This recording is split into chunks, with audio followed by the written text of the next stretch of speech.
Hello and welcome to the Blood Bowl Diaries episode 10 with me, Dr. Hellboy. And me, still just TheFear. Well, Fear, we've got to take into account a couple of elephants in this recording booth. The first one being, of course, that I've just announced myself with a different NAF name. I mean, other people know if you've run into me at tournaments, but I have successfully completed my PhD, and following discussion with El Duderino and Dionysian a few years back, they convinced me both to change my NAF name when I got my PhD done. So yes, I am Dr. Hellboy, but I've retained the underscore. Yeah, well, the underscore is important, although you don't, I suppose, need it anymore. Being the Dr. Hellboy. Congratulations, my friend. Thank you. Getting a PhD is not an easy thing to do. And, I know how hard you've worked for it and the hoops you have to jump through. I wonder if I'll be able to convince Golden Gate to change his NAF name to Dr. Golden Gate. Or maybe... I think Purple Goo's a PhD as well, I think. Yes, this is the thing. I explained to someone. At UKTC about the PhD and used the analogy of it's like when you're in an area of saturation. Like the academic world where everyone's got a PhD. It's a bit like going into a Blood Bowl tournament and saying, "Oh, guys, I've got a NAF trophy," and everyone's like, "Well, he's got 3, he's got 4, Goo's got 16."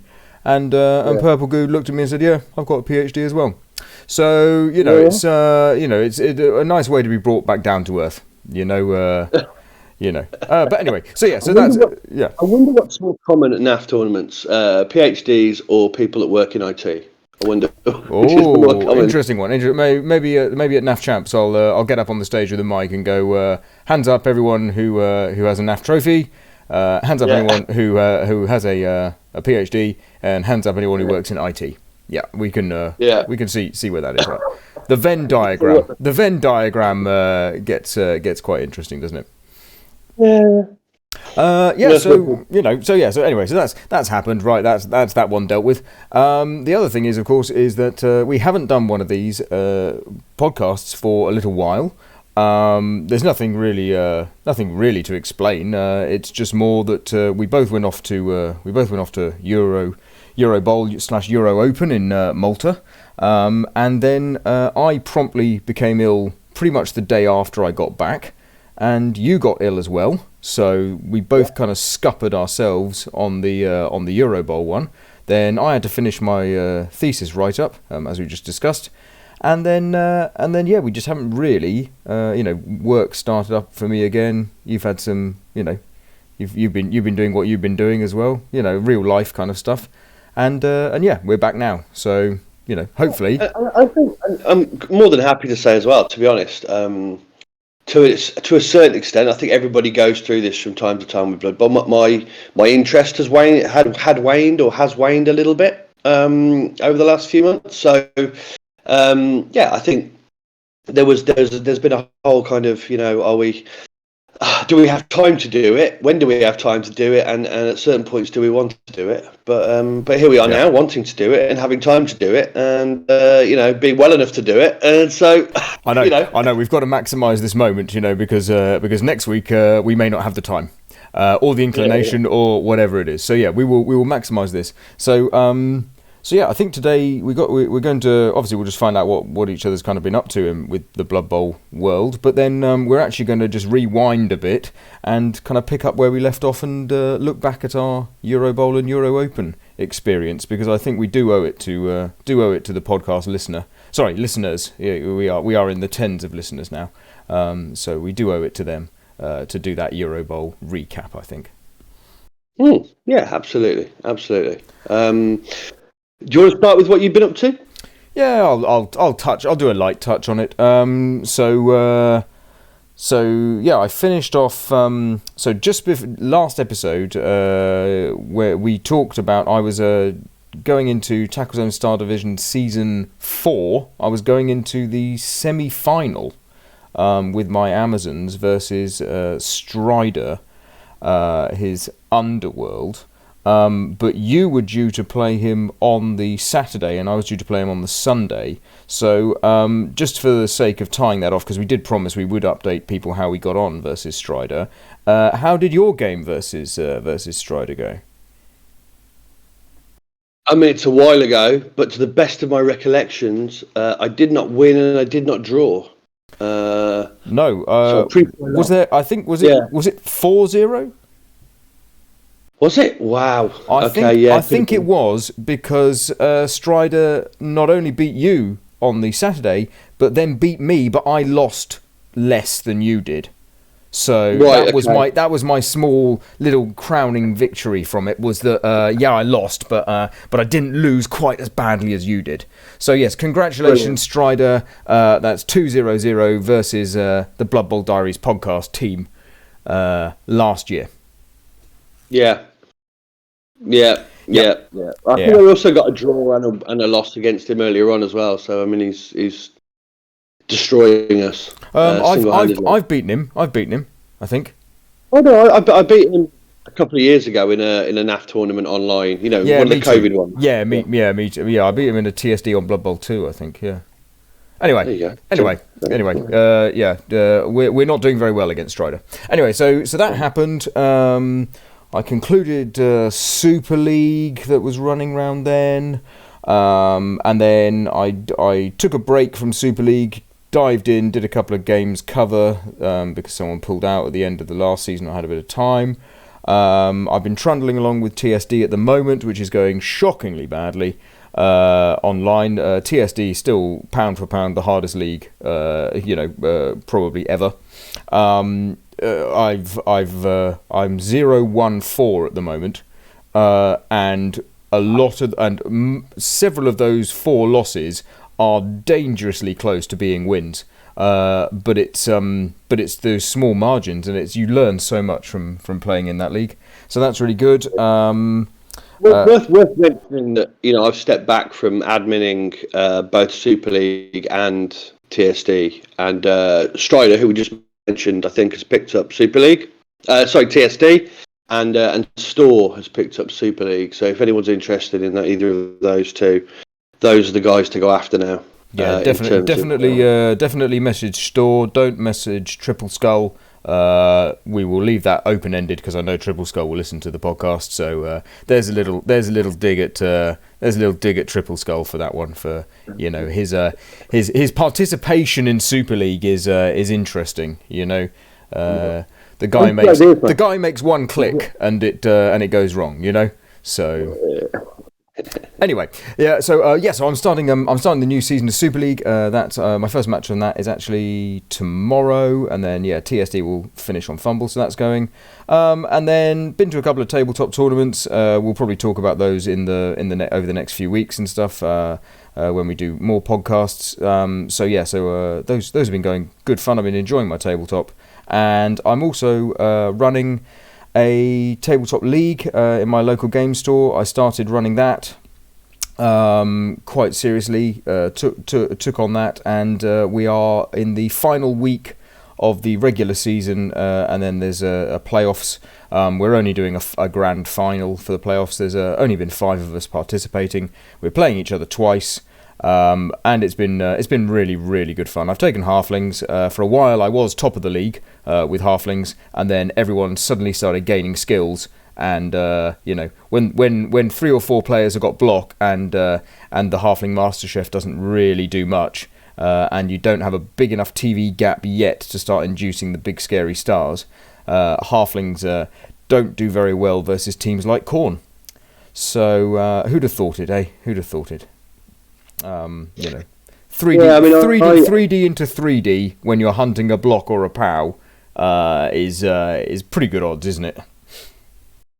When I used to run league in Wolverhampton called Wildlife, for quite a while I took things like halflings and goblins, and you found you could do quite well with them at the start of the league, but they don't have very good skill memory, i.e. the players die and you lose the skills and the star player points. And the other interesting thing is that with this new leveling up system that we've got, you need to be saving for the double. So I've only got 2 players with skills. I've got a block tree and a block halfling. And anyone who dies just gets rebought. And I just keep on chugging along. So yeah, I'm enjoying it. Next season I'll take something a little more serious as we gain a few more people, or yeah. So yeah, it's been overall I would say I am enjoying my Blood Bowl. Definitely enjoying the tabletop side a bit more. I've been doing a fair amount of painting as well. So nice to be dabbling in a few bits of the hobby.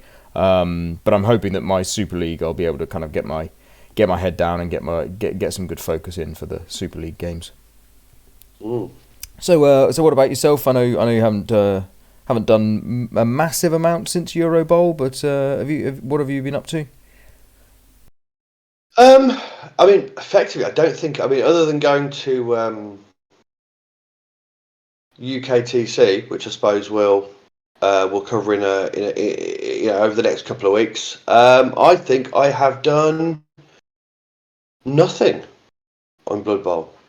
I may have finished off Super League, I suppose. But yeah, no, I've had a bit of a sabbatical from playing too much, which is good. Which is good, and it's well worth noting. I was forced to take a sabbatical after EuroBowl, and I came back hungry. And how did you? I know we will talk about it more, but how did you feel coming back to the tabletop UKTC? How did that feel when you came back in? Was it apprehension, or did it feel good to be back? No, I mean, in all honesty, and the guys know this that I went with. I if they had been able to find somebody to go in my stead, I would have quite happily relinquished my spot at UKTC. It was a gloriously interesting experience to go and play games and almost not really care what the result was to a certain extent. Okay. You don't want to let the team down, of course, but and it was incredibly refreshing because things went wrong, things went right. It didn't really have a sort of an impact, which probably improved my overall play. If we're being quite honest, because playing relaxed. Yeah, when you're not thinking about the result, when you're just playing what's in front of you, there's probably less emotional investment, which really seemed to help. Oh, so that's good. Yeah, that is good. That is good. Talking about less emotional investment, shall we now move on to talking about the biggest Blood Bowl tournament in our careers? Yes, let's do it. Yeah, just while we don't really care about Blood Bowl, we might as well talk about the really, really big one that you and me went to. So I was on Team Wales for the EuroBowl in Malta. And you were on the official Team England for the EuroOpen tournament, weren't you?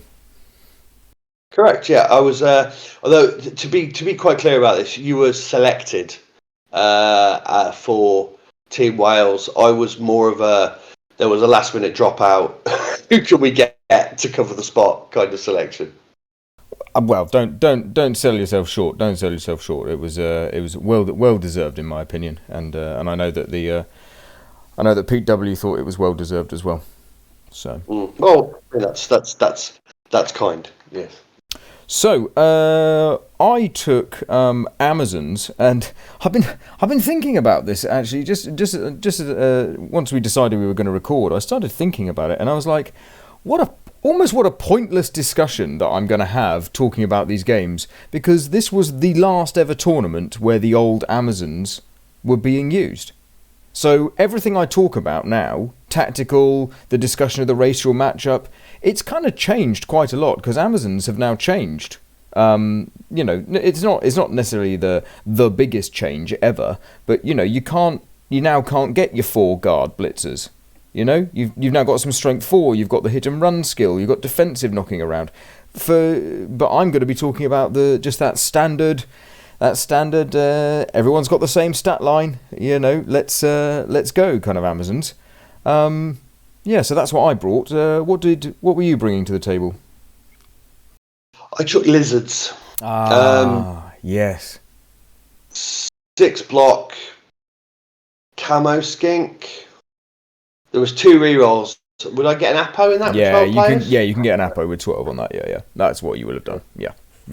I think I went 4 guard, a block catcher, and a wrestle line woman, I think is what I got. Pretty good. 13 players? No, I went 14. I went 14 players, no bribe. I know some people went down a bribe route or a sneaky git route or a star player route. I just went for my numbers, big numbers kind of game. Yeah, I mean, pre-tournament, I'd obviously been running that Amazon team with Zolkath. The Zoch, yeah. And I did chat to I chatted to Spartaco as well, and he seemed to think that the White Dwarf build was strong. But I think that was the beauty of the Amazons actually at that point, was that there were probably, you could go a star player legitimately, you could go a fouling option legitimately, or you could just have loads of players. I think there were 3 builds that on paper all looked like potentially viable. Yeah, definitely. Yeah, I'd agree. So shall I start with? Should we just go game by game, alternate like we usually do? Does that sound like a good thing? Yeah. Okay. I'll start off. So I started off by facing Team Denmark, Team Wales versus Team Denmark, and my first opponent was a lovely chap called Tank, who had brought Skaven with him. I played Tank at my first ever UKTC. Whoa, he's a lovely guy. During that game, I hated him, but he's a lovely guy. I fundamentally made 3 errors in that game, I would say. Fear. Okay. Error number 1. And I say this again because Triple Skull will listen to this podcast. I gave Tank the Team Wales dice at the start of the game. I've never seen more 6s and 5s rolled on a set of dice than at that moment. And I'm not going to spoil, I'm not going to say what's happened, but Tank had a very good weekend and came up to me at the end of game 6, shook my hand, found me in the whole room, the massive room we were in, found me, shook my hand and said word for word, "Thank you for the dices." And and so that I feel that Tank's success that weekend can somewhat be attributed to the fact that I gave him shit hot dice before the match. So that was step 1. Step 2 that was a slight error was I did kind of allow a blitzer to get hit early on in the drive and then got suitably punished for it. So I did find myself down a blitzer, and then that spiraled to the point where although I had a 14-player Amazon roster, I was down players versus Skaven for pretty much the whole game. Ouch. And that's not where you want to be versus a team that's faster than you, got some better agility than you, has got the skills to kind of take you on, strip ball. They got the big guy in there as well. With a tackle. Yeah. So I feel that maybe I wasn't quite warmed up enough. It's a strange one, actually. I wonder. I'd been contemplating this one for a while. I don't know what your thoughts are, Fear, but I was wondering about maybe I used to do quite a lot of high level sport when I was younger, and we would always warm up. Right, the warm up was absolutely critical, and my warm up would change depending on what time of year it was, which venue I was in, the level of tournament I was at. The warm up would be different and tailored almost to suit each tournament, and I started thinking to myself, I wonder whether a warm-up, couple of turns, just to get your head in the game, to look at the pieces. I don't know whether it sounds ridiculous or not, but I do just wonder whether taking some time in the morning of a big tournament to sit down and just, look at the pieces, look at a board, go, yep, that's a 2D there, yep, oh, make sure you keep that guy back, kind of thing. Just, I don't know whether it sounds ridiculous. What do you think? I don't know. It is interesting, isn't it? Because I hadn't played for a couple of weeks before we started, and Speeding Bullet and I actually played a half on the evening before. Nice. Just to make sure, get a feel. Sorry, it wasn't that I hadn't played. I hadn't played tabletop for a while. Yeah. And I just thought, well, I'll just do this just to make sure. And I think we both felt the same, and obviously both of us kind of, we'd spent the evening before, sat around with all the Team England guys, Goo and Joe Manji and Lycos and Gegster, and now I've started, I'm going to name them all, aren't I? But, Kay Fogan Podfrey hadn't arrived yet, but we're there with Doug and Doug Lowe and Spleggy, we were playing with. And, you're aware with these guys. You know that Team England had got quite a good reputation in the whole EuroBowl sort of thing. So you wanted to do well. So we thought it was worthwhile doing. Don't know if it made a difference. Made me feel better. So that's probably useful, I guess. Yeah, it's an interesting one, and I that's why I mention it now. It's just like, I'm not talking about doing like some sort of, mental preparation, a physical warm up, running around the sports hall kind of thing, turning up at a Firestorm games in Cardiff and doing, lunges up and down the steps kind of things. Nothing like that. It's just I guess I know people do play a few games, maybe a half, as you say, the night before, but I do wonder whether a little something in the morning might be a could be something to think about. Certainly for me. Yeah. Certainly for me, for that big one, I just feel that I don't think I came in like undercooked or anything. I just think that I possibly made a couple of errors early on. Joking aside, like I probably did. So that was my game one. 2-0 loss to Tank. Wales lost to Denmark as well. But yeah, it was a good. It was okay. It was okay. So Tank went on to have a cracking tournament, as you said, and Denmark obviously went on to have a cracking tournament. So Yes. Hard luck to draw them in round one, I guess. Yeah. Yes. I guess we can spoil it. If you're listening and you don't know the results of the EuroBowl, then pause now. I guess.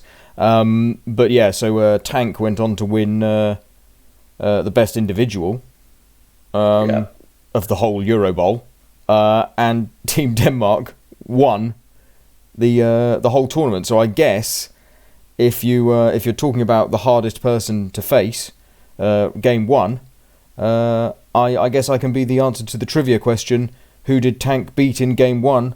The year he had his best ever EuroBowl, probably. Well, yeah, that's it, and and it's all your fault because you gave the dice, right? Exactly. Thank you for the dices. Those words will. I might get them. I might get them on a T-shirt or something. Thank you for the dices. Yeah. Anyway, how was your game one? How did you get on? Meanwhile, sort of starting half an hour later, over on the other side of the room, I was against. We were playing one of the Welsh Dragons teams. I think they were. Yep. And I was up against a chap called, I don't even know how to say this really, Town Max, I think it is, who's part of the Welsh sort of chat groups, but I think he actually lives in Italy. Yes, he does. Yeah, I love, and also shout out to him if he's listening. I spent some time with him as part of the Welsh group. Wonderful guy, and he's really thrown himself into the Welsh community, and I think he's got such a great attitude of Blood Bowl, and I think it's exactly what's needed. It's well worth remembering that there are people like him around. I think he's stellar, absolutely stellar. Yeah. He'd got Old World Alliance. I can't really remember what he'd taken other than the thing that stood out is he'd stacked Sprint and Sure Feet on one of his halflings. Okay, looking for the one turn, maybe?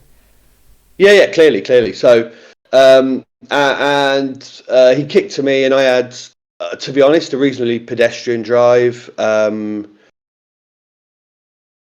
Can't really say. I mean, it felt very much like he was more kind of trying to protect his players and maybe play for that one turner than sort of come and put pressure on. So I sort of scored in 8 reasonably sedately with no dramas. He then had the throw teammate, but the halfling scattered too far backwards. Even with sprint feet, it wasn't in range. So what a shame! What a shame!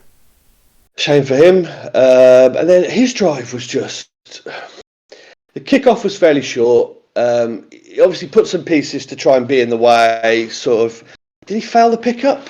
And then I'm all over him.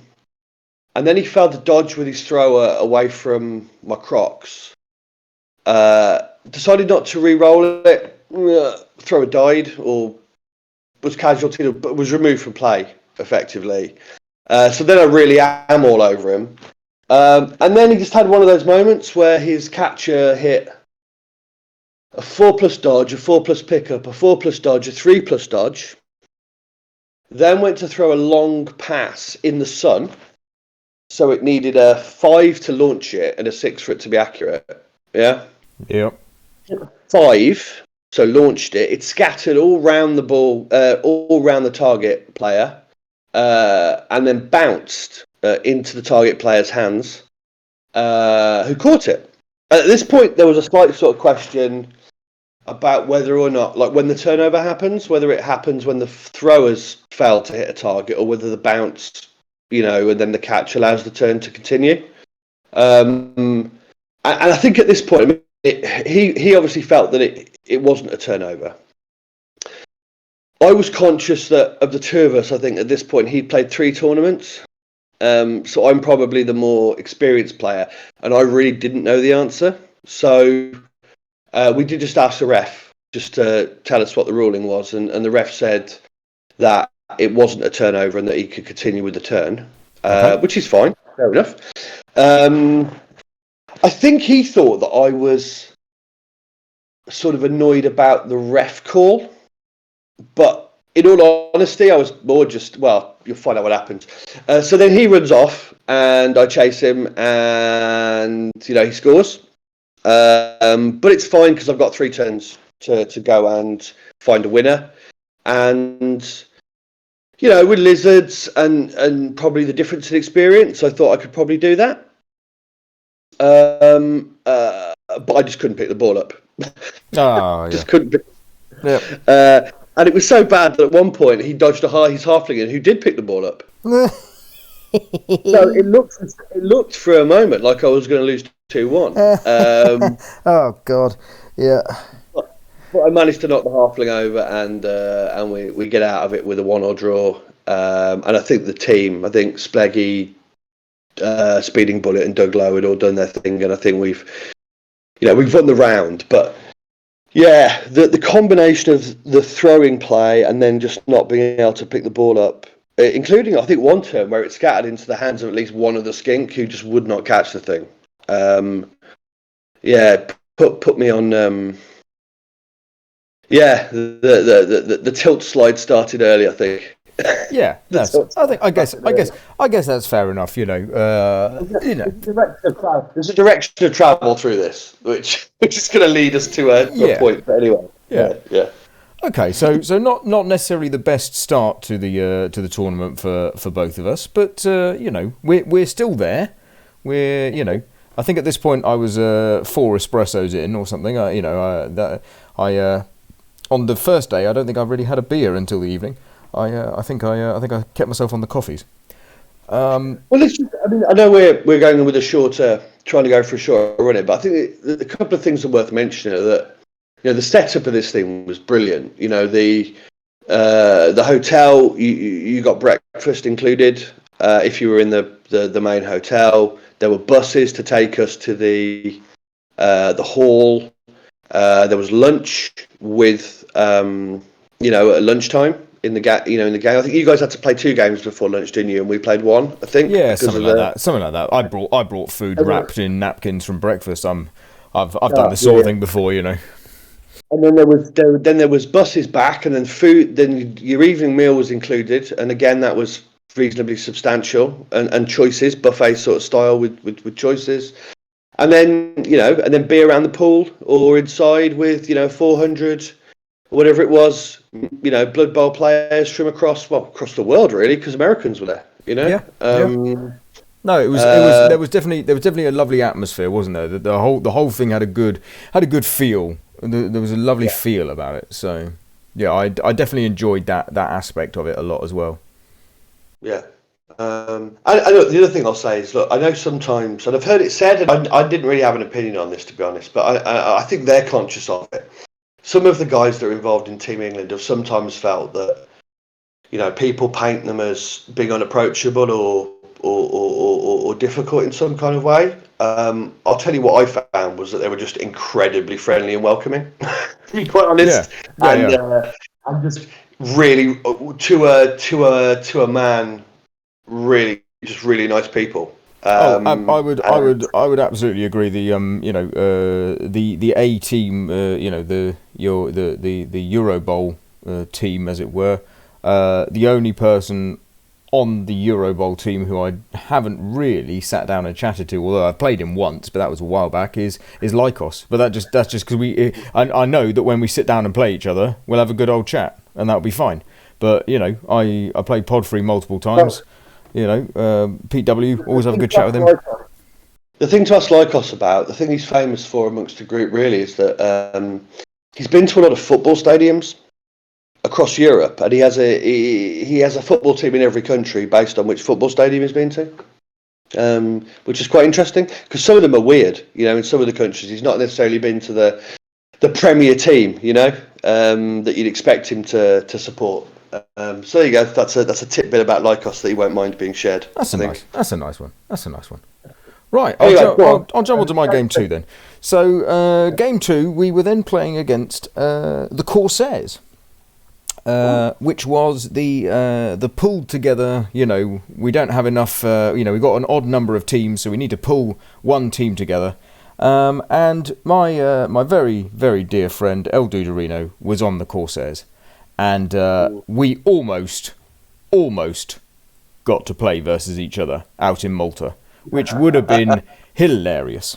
But unfortunately we didn't. Instead, he got to play Gav Coleman, and we were sat diagonally from each other. So that was fun, though. I got to listen to Gav and Dude play each other. But I got to play a guy called Andrea Perella with his Undead.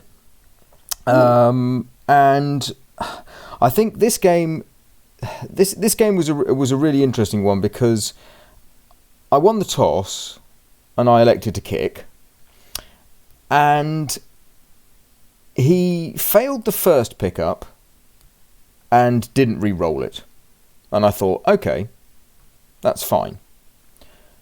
I then moved some players into position to get ready for the next turn, and on his second turn he failed the pickup and didn't re-roll it. And at that moment there, I think that was the error in the game. Turn 2, not trying to re-roll the pickup.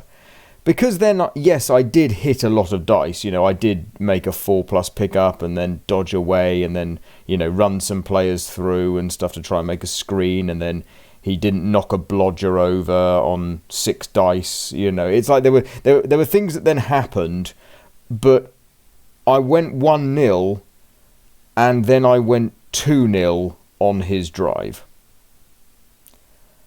And wow.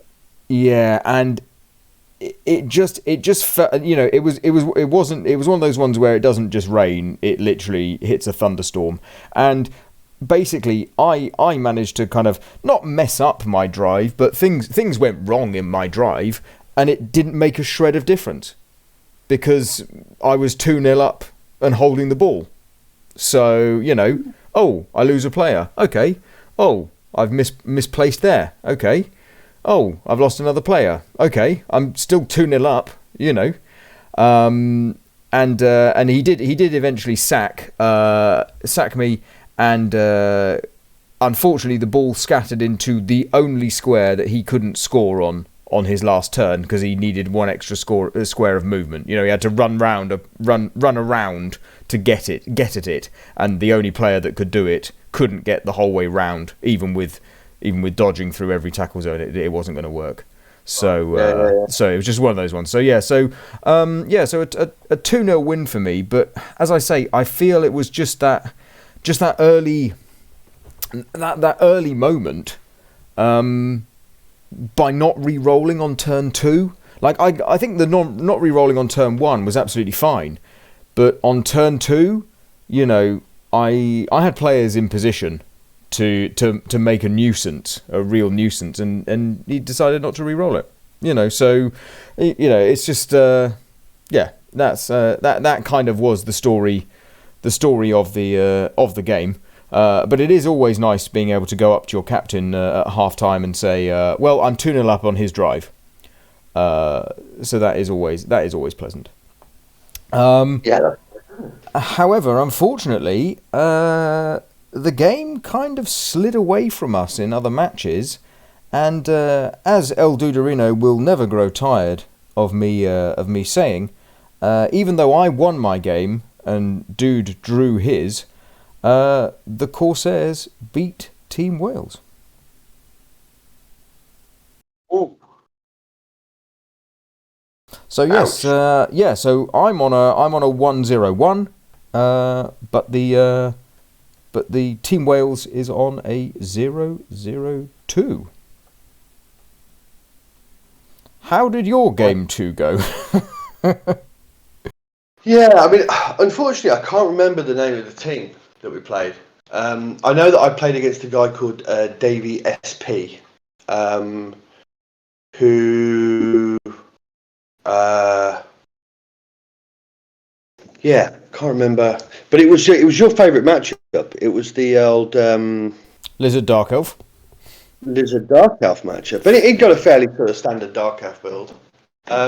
Started brilliantly because he was kicking, and the ball landed in the corner of my end zone,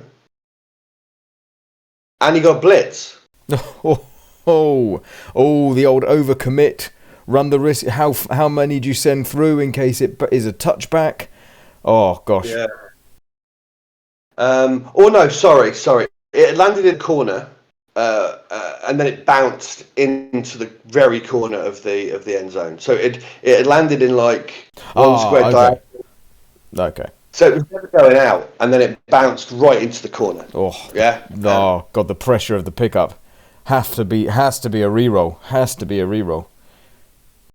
Well, he pushed down my right hand side, which was the side the ball was on. But you know, my anti-blitz theory is fairly established at this point, so it wasn't cataclysmic, and I was able to sort of come across, block it all off, drop back in the centre, and so I did not re-roll the failed pickup.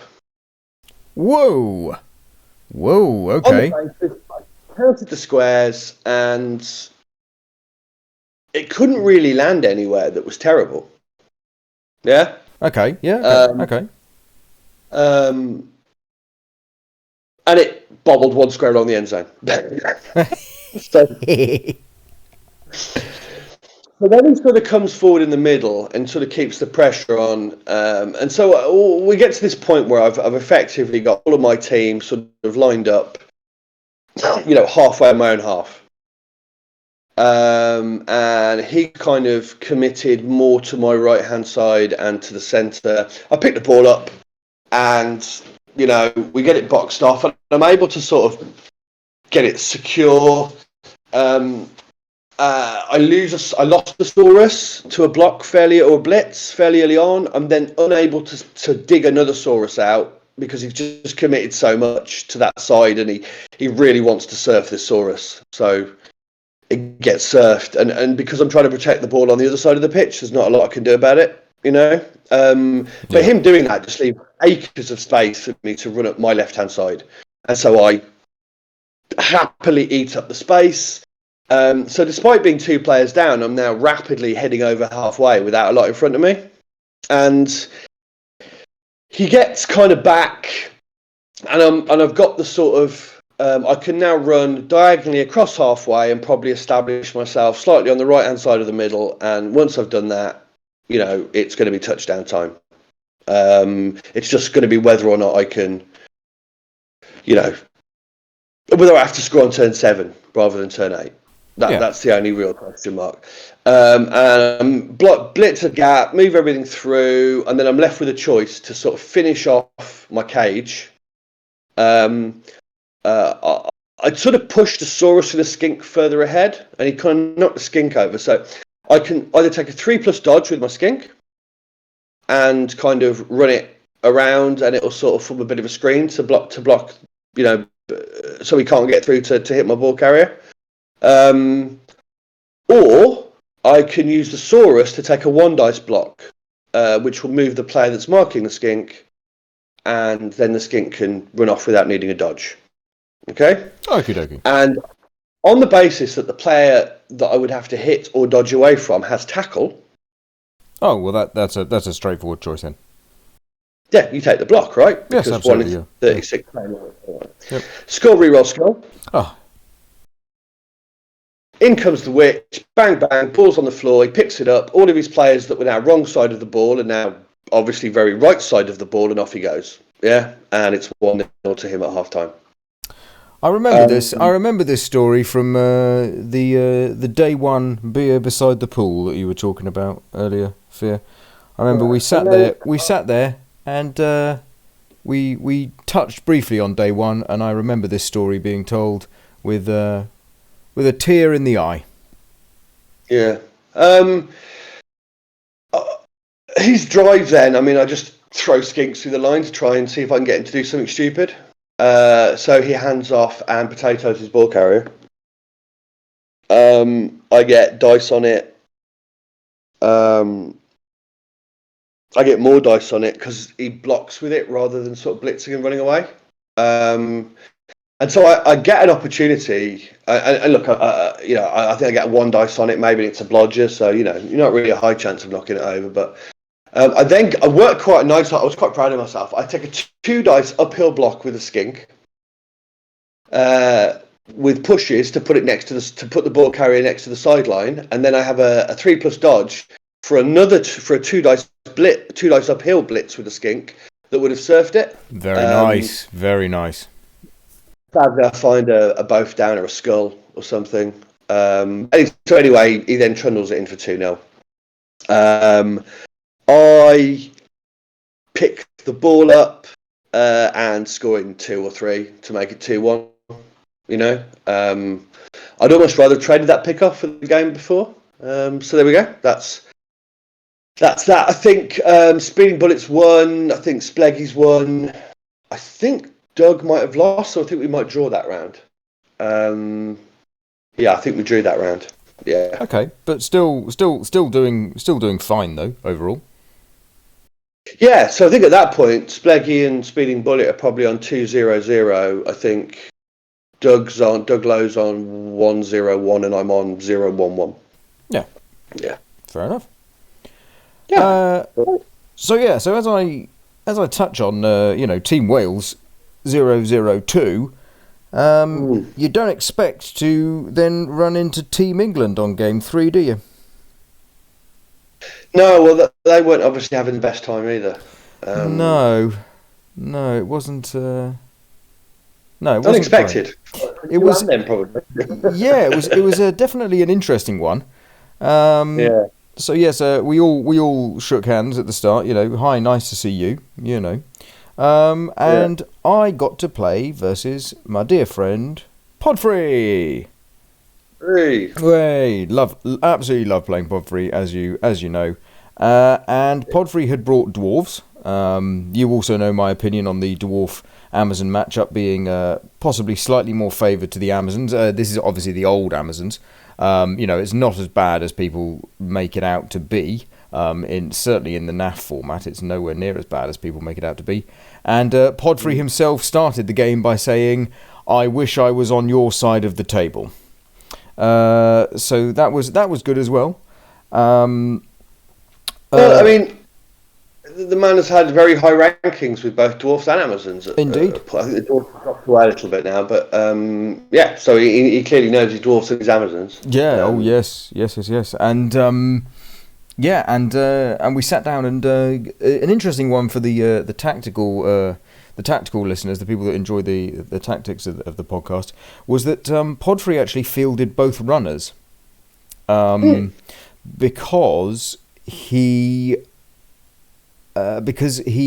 needed the speed. He'd actually been playing quite a lot of Norse leading up to EuroBowl, and he had wanted to take Norse to the EuroBowl, but I think England had decided that they wanted a dwarf coach, and Podfrey kind of had to play dwarves.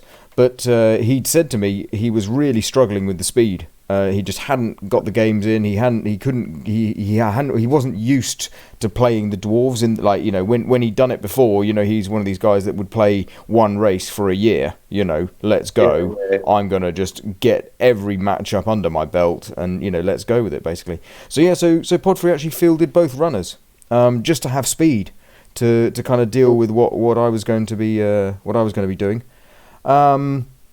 My drive, I think we talked about it afterwards. Obviously, Jeff always happy to have a chat afterwards with our games, and I do like that about the coaches, in particular at a tournament of this kind of caliber. You can sit after the game and have a really good chat about what happened, why were decisions made, what did you think about this bit here, you know, any tips, that sort of thing. And I think I felt it, but I think I could have been. I should have moved around a bit more. I should have gone one side, back to the middle, over to the other side. You know, tried to pull him around a bit. I think I was a bit timid on my offense, I think. And it did leave a sack on the ball at one point. There were a few dice required. I think there was needed to be I think there was a 1D that needed to work from his side, and then a double GFI 1D on the ball, and then he jumped with his runner over a prone player to pick the ball up. I did manage to sack it, and we did kind of hit a moment where I could still have scored on my drive, but my other priority was just not going 1-0 down. However, unfortunately, even though it remained 0-0, the big thing that went wrong was I was down a couple of players, and he had the full complement, and then on the LOS he removed another one, and then a second one on the first couple of blocks of his drive. And you know, I did go kitchen sink. You know, he left me one option to blitz on one turn, and I took it because I knew, you know, he knew that I knew that he knew that I knew that it was the only play. So you know, I went for it, kind of thing. You know, put 2 re-rolls into it and sacked the ball, and then the scatter just didn't come off. But yeah, it was a good game. You know, I enjoyed it, but yeah, I feel I let myself down a little bit with my tactical approach on my drive. If I could redo the game again, I would definitely try and pull him around a little bit more, and not be as passive on my offensive drive. And then yeah, obviously on the defense, it's my own fault for setting up 3 players on the LOS, isn't it? You know, and him chipping 2, but you know, there's not much you can do about that sort of thing. But yeah, in the stuff that I can control, I should have played a little bit better. But yeah, so it was a 1-0 win for Podfrey, and that unfortunately also broke our deadlock because we were only on draws. So he's gained the upper hand for now. For now, I say. You know, hopefully I'll get to play him again soon, and we'll see whether I can get some revenge for that one there. But yeah, so yeah, although Team Wales did put up we put up a good fight versus England, and I think we all enjoyed our games. Unfortunately, England did pip us. So to break the deadlock of who was losing. Unfortunately, Team Wales ended the day on 3 losses as a team, which is not where we thought we would be. I think anyone, as we touched on before, you face the team that then goes on to win the whole tournament in round 1. Okay, fair enough. Our loss against the Corsairs was a little bit unlucky, I think. We were kind of nailed on for a draw, that then did slide away into the loss. And then you end up playing a team of the caliber of Team England, and so it was a shame that we had to be on the end of that. But yeah, I would say that my day one, although I was 102, I had enjoyed I'd enjoyed the games, so that was positive, and I was ready to step up for day 2. Wow. Yeah, I mean, that's all you can do, isn't it? Dust yourselves off and go for day 2. I think at that point, it's not where you'd want it to be, but you can't change what's happened. So, you've got to go again, haven't you? Who did we play? We played some Italians. I think I played a chap called Polly, who was building some necromantic. Oh, what are they called? Necromantic. There we go. Necromantic horror. I remember there was a block and a guard on the old flesh golems, and now I played 2 necromantic teams. I think he was perhaps only had the 1 wolf and he had the deeper bench, or did he have the two wolves? I think he may have only had the 1 wolf, but a deeper bench as a result of it. Okay, yeah? So bit of fouling, bit scary in that sense from the lizard perspective. Yeah. Now I ended up receiving, and you get into this a little bit. I found this with you can get into this loop a little bit with Necro, where against teams that outstrength them, everything gets knocked over, and then all it's really got is to stand back up again and get knocked over again. And this kind of wall of lizard just keeps knocking down zombies, and eventually they start to leave the field because maths, and eventually that's going to happen. And at some point in the drive, he's down a few players, and I'm able to just kind of, slide to one side and run it in fairly easily. I think on turn sort of 8 or so. I don't think there's any kind of drama there. He then drives back. He gets himself in a slightly sticky situation. He pushes down my right-hand side, but he leaves me the chance to kind of effectively just go all in. And it's only like turn 2 or 3, and I just go all in, and that includes parking the Crocs next to the ghoul that's carrying the ball. Oh. And yeah, so it's sticky for him because he's got no clear way really to get that ghoul free, just because of where the pieces are, other than maybe to try the 4+ dodge. So he begins with a couple of blocks in the middle of the pitch with his flesh golems, and then immediately one in 81s with the guard flesh golem.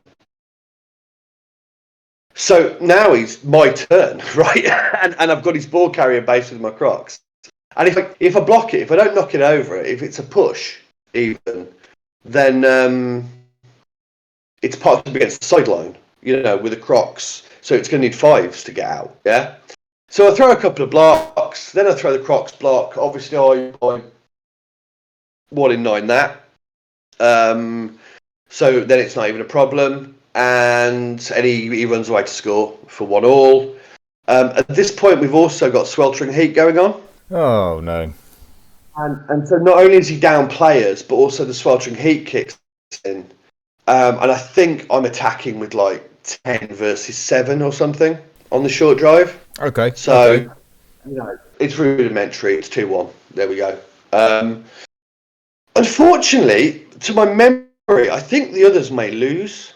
And so I think we lost that round. I think maybe Spleggy and Speeding Bullet end on sort of 201 for the day. I end on 111, and Doug ends up on a 102.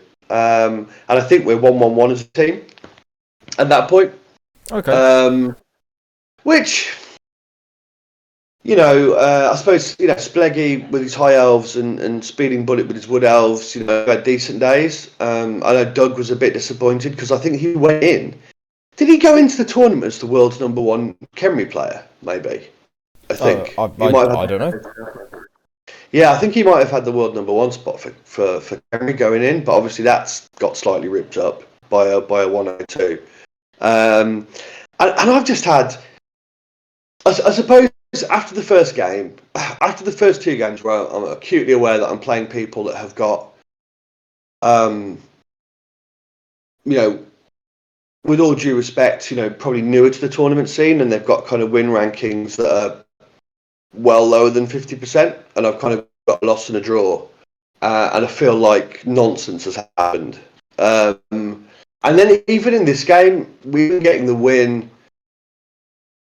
It still felt like nonsense happened because of the sun, and because actually, like, if it's chess, it was checkmate when I moved the Crocs onto the goal sort of thing. So I was looking forward to having a beer or two, I think, and chatting to some people, and that was fun. I enjoyed the social aspects that evening. I think it was very good. Yeah, good. Yeah, it was nice. It was a nice evening. So day 2, we were on bottom table playing versus Finland, and I got to play versus some Orcs. A guy, I'm probably going to butcher his name, Jopotzuki, I think was his name. Lovely guy.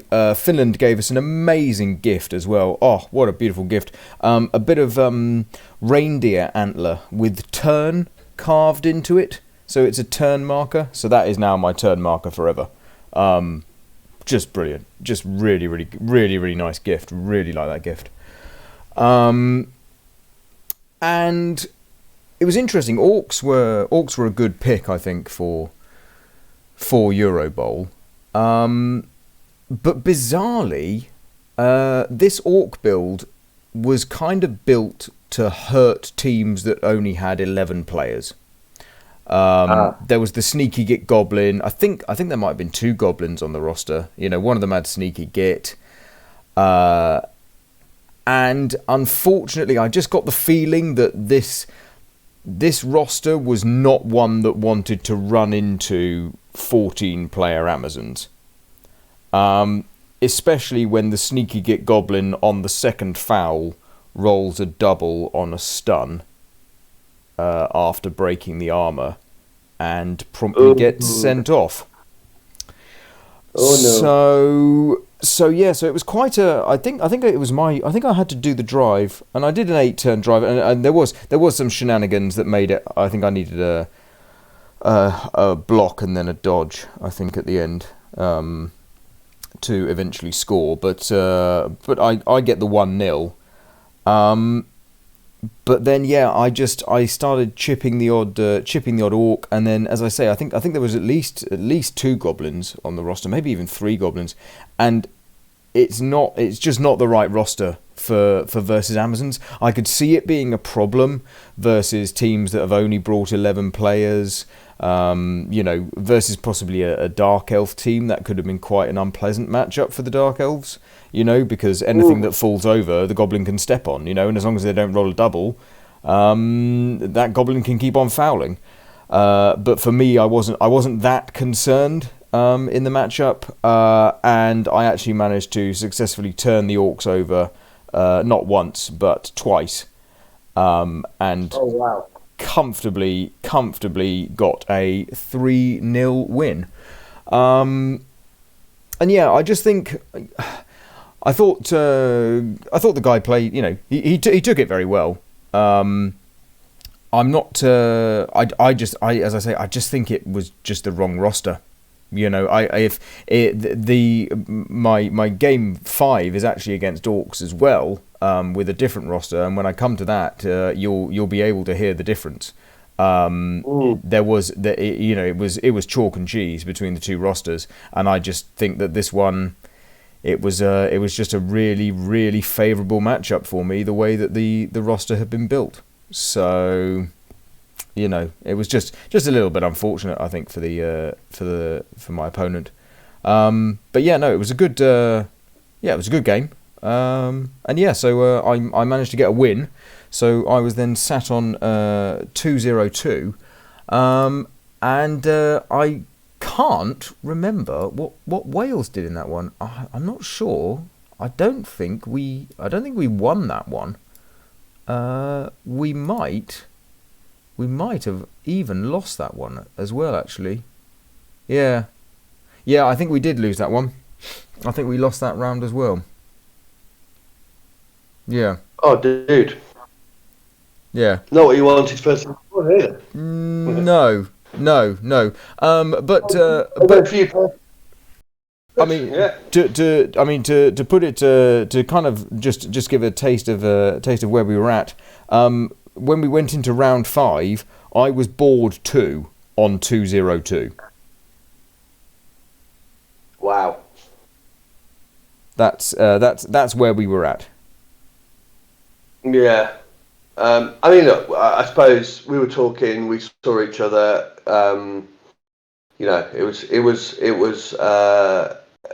obvious that it was collectively it was a difficult weekend for Team Wales, and to be fair, also for Team England in EuroBowl as well, who were not not enjoying the success that they had hoped for either.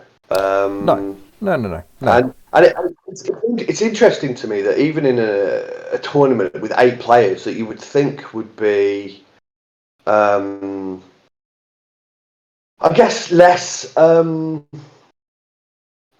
to the vagaries sometimes of Blood Bowl. You know, some of the dice and the results that you can get sometimes. It's interesting listening to the talk and you know, people were aware of where matchups are, and then as you say, you know, a failed 3+ here and a double skull there, and all of a sudden your win slides into a loss, or a draw slides into a loss, and you know, that's quite interesting how that's still a thing even with 8 players aside. Oh, you know? yeah, for sure, absolutely. Yeah. We were once again matched up against some Welsh Dragons. Hey. And I was playing a chap called Jaywood. Jaywood, yeah, him. Another lovely guy. You've managed to hit some pretty nice guys to play against. Yeah, and he was playing Nobility, and I have once upon a time in a warm up for something played against him on Fumble, and he was using. I think I was using High Elves and he was using Nobility, so I have played against him with Nobility before. Which is interesting. Look, obviously Nobility, they're a decent defensive team because of the fend and the stand firm and all the guard. But obviously we know that they're a fairly awful attacking team. Yeah. Yep. So yeah, that's that. So. I have my drive, I knock some stuff over, I think some stuff dies, but not too much. We drive forward, eventually I can just use the fact that I'm faster than him. And, you know, there's a sort of, I think I go one way, then I go the other, and then I'm off down the sideline. And I flip him, and I've got my skink on the store square, and I've got another skink sort of near it, and I've got a screen of players in between him and the ball. Yeah? Lovely. The option he's got is to take a 4+4+3+ dodge with his blitzer, and then a double GFI maybe to get 2 dice on the skink. Okay. Which he pulls that all off, so down goes the skink. But because we're in the right square, unlike episode 3 where my misfortune at UKTC last year occurred, in the left there. I should bet. I saw Straume at this year's UKTC before game one, and he just walked straight up to me, threw his arms around me, and said, "I'm so sorry about last year." That was amazing. But anyway, it's not. It's not the results, Fear. It's the friends we made along the way. Absolutely. So Skink is down. Do you know what? Maybe he only needed one GFI, and then maybe he failed the GFI to go stand next to the ball. Yeah. So anyway, the ball is there next to the sideline, near the end zone, and I have a Skink to pick it up, and it's a question about whether I can stall or whether I score on turn 7, is it, or something? Yeah. And I have one reroll left, and blah blah blah. Obviously, I fail the pickup. Yeah. And burn the reroll. And the ball obviously goes into the crowd. It goes from the sideline off the end zone, then back off the sideline, then back off the end zone, then back off the sideline, then back off the end zone, and then up the pitch to about halfway along his half of the field. And again, bounces and nestles right next to the sideline. So at which point, obviously, having felt slightly aggrieved about things on day one, the feeling of aggrievement is increasing. Yeah? Yeah. He probably makes the wise decision with no rerolls left not to try and pick it up, but just to park 2 players next to it. I think that was probably one on the basis that, well, I don't know. Anyway, I can get a blitz on one of them. I get a push. I push him into the ball. The ball goes off the sideline and then shoots into the middle of the pitch. Right? Where it nestles in one tackle. So I've still got a play.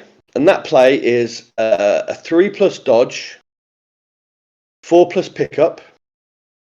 Then I've got a dodge out the way I just came, which is then 3+ dodge, and then 3+ dodge to get out, because this is with a Skink. I think there's a GFI, or a rush. It's a camo Skink, though, so it's a 4+ pass. And then a 3+ catch, all without reroll. And that will lead me to be 1-0 up at half-time. Okay. Now, bearing in mind that really I should be 1-0 up anyway, because it's a 3+ with a reroll to pick the ball up and be 1-0 up turn before, I suppose I should look at this and go, well, finally some luck, because the camo Skink is a hero and pulls off all of that and puts me 1-0 up at half-time. Oh, brilliant. But such is my headspace, I think, at this point, that I'm still like, well, it doesn't even matter because that should have been a 3+ pickup, which is quite interesting as to sort of how the way that this is sliding for me, kind of mentally, as we go along. Yep. Probably wasn't the healthiest, which is, something for people to, maybe if that helps people in their games in the future, to kind of realise that this kind of spiral can happen where, the scatter pass, not being able to pick the ball up, the blitz, losing 2 players, 1 in 36 on the block, my opponent potatoes their ball carrier, but I can't knock it over, and then getting to here, by the time I fouled that 3+ pickup, I was, starting to very much not enjoy my Blood Bowl.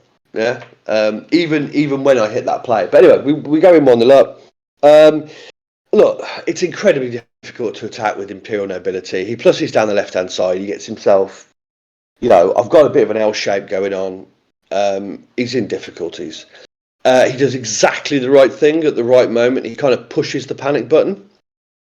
And he makes, I think there's a 4+, 3+ dodge. I think there's a couple of jumps in there to try and get people through my line so that I have to unwrap part of the L and make more of a straight line defence.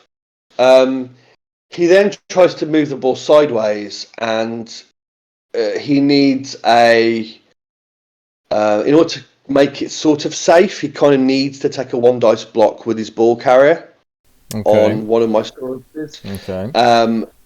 We don't even get to him hitting a skull or anything because he fails to go for it that he needs to do it. Then ensues a bit of a mad scramble for the ball. I don't think I can pick it up. He can't pick it up.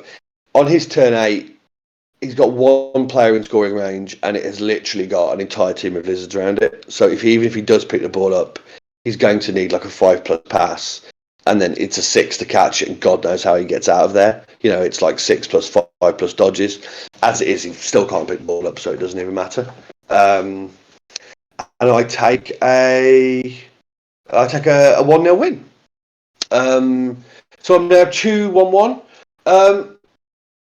I think in that round, Speeding Bullet's entire day 2 was going 1-0 up with his Wood Elves and then having no players left and drawing. All 3 games on day 2, 1-1, and that happens in every single one of them. I think Doug lost his game, and not entirely sure, but we have the internet, so we were on the we can find the right page very quickly. I think how Spleggy got on.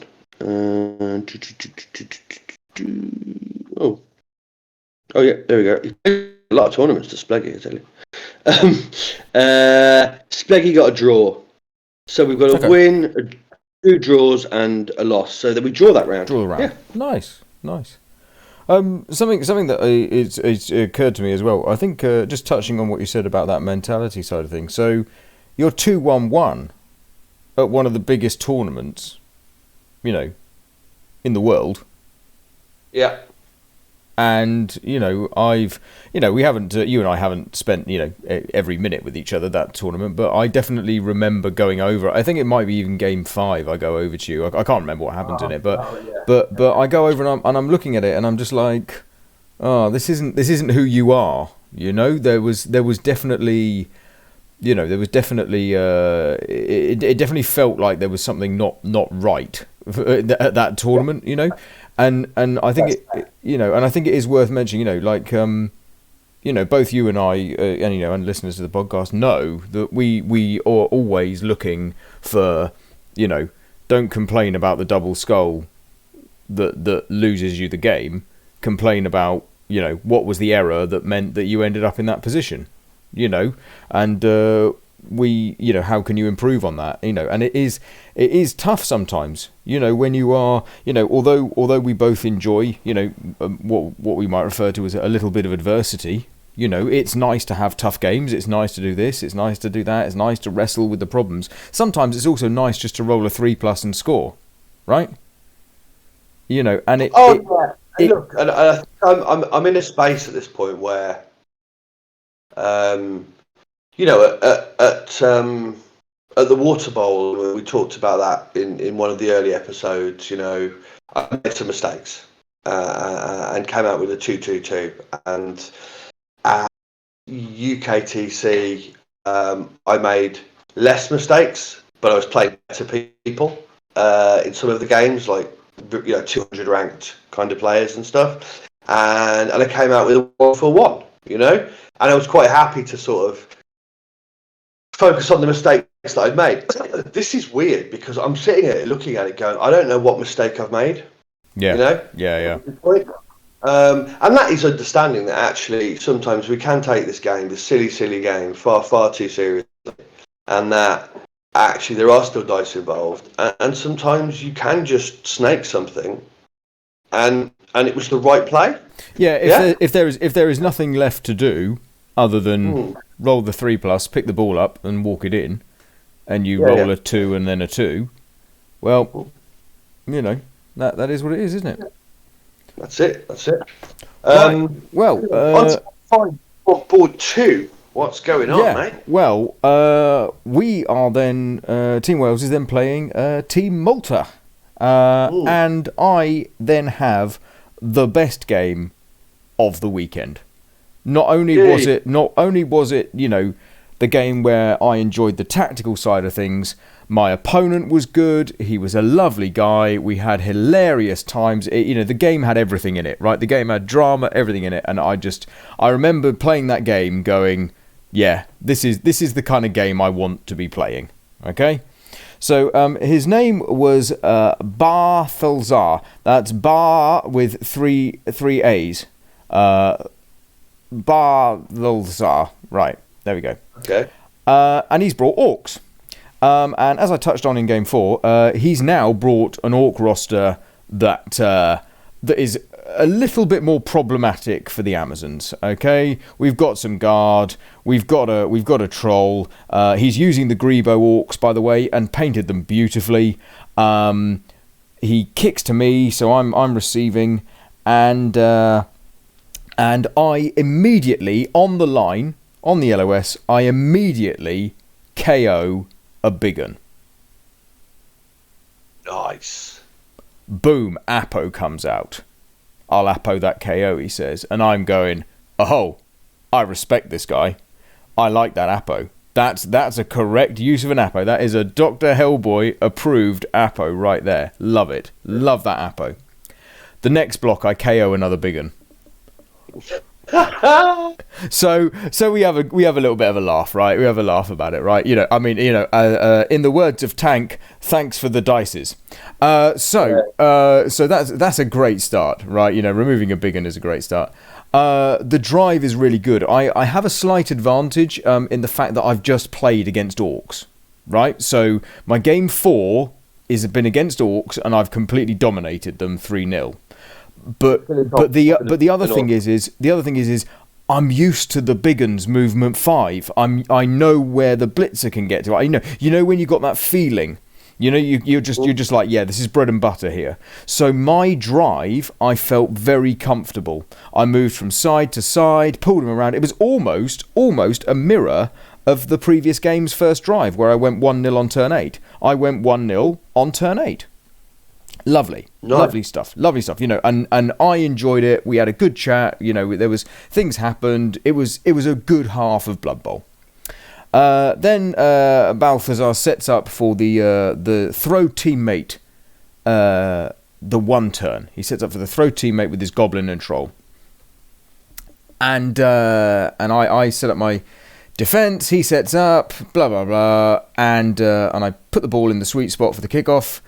And I roll the kickoff, and the kickoff is 6 squares forwards, directly forwards, the ball landing on top of the troll. Tell me caught it. So I look across at him and I go, I want you to roll a 6. And he goes, I don't want to roll a 6. He goes, I want to roll a 1. And I'm like, nah, you want to roll a 6, mate.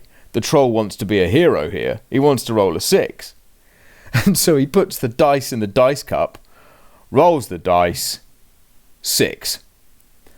And yes. you know these moments when you just you can just you know sometimes, you know, Blood Bowl, you know, we look at Blood Bowl almost like the Matrix. You know, we're looking at it in percentages, and you know, we could just play with coins on a flat surface. And there are some moments where you see the cinematic. You know, it's almost like a cinematic moment. The troll's like, Coach, I caught the ball! And, you know, and the coach on the sidelines is just head in hands, you know, look, mate, not right now. So the throw teammate is stopped by the troll rolling a 6 at the exact moment he didn't need to. So that was really good. And there's, you know, you can't also, because it's not a team turn, is it? When the ball's in the air, so you can't even have a discussion about re-rolling something that's successful. You know, there's no way out of it. There's no way out of it. He's got the ball. You know. Anyway, so then he takes a few blocks and he's chipped a couple of players. So I think I'm fielding 10 versus 11 for the second half, you know, because Amazons are unfortunately a little bit squishy. And the second half starts, and things start going wrong for him very, very early on in the second half. And I look at it and go, I'm going to try and just get this game won. I'm going to put the pressure on and just go to deal with it. You know, make him deal with it. And I think in the first 3 turns of, you know, piling in this pressure, I burn 2 of my 3 re-rolls. I think one of them's a rush that I wanted to make to really make the situation, like, put pressure on him, and the next one's a double skulls that I really do need to re-roll. Yeah. And all of a sudden, he's then recovered the ball, and I'm suddenly going, oh sugar, I've gone and overcommitted here. I've put too much pressure on him. He's sorted himself out. Yes, he's got a little bit lucky with a dodge here and there, but he's now in a cage. I've only got one re-roll, and my team really need me to turn this into a win. I need to hold on for a win here for us to stand a chance at possibly not losing the round. We might be drawing or winning if I can hold on for it. So, and this is where I enjoyed the tactical side of this game. I started throwing the kitchen sink at him, not in a sense of doing a 6+ cage dive, but I started basing up everything. I think Andy Davo mentions it before. He said it before. He said if you're going to base up, don't base up 2 or 3 players. Base everyone. If you're going to go all in, you just put everyone on their players. And that's what I started to do. The troll got isolated, so the troll couldn't activate on anything better than a 4+. So that's yeah, so that's got him out the way, so he's stupid. And then I just start basing the cages. I base the cage. And so and all of a sudden he's gone from trundling down the field to needing to open the turn with a 1D.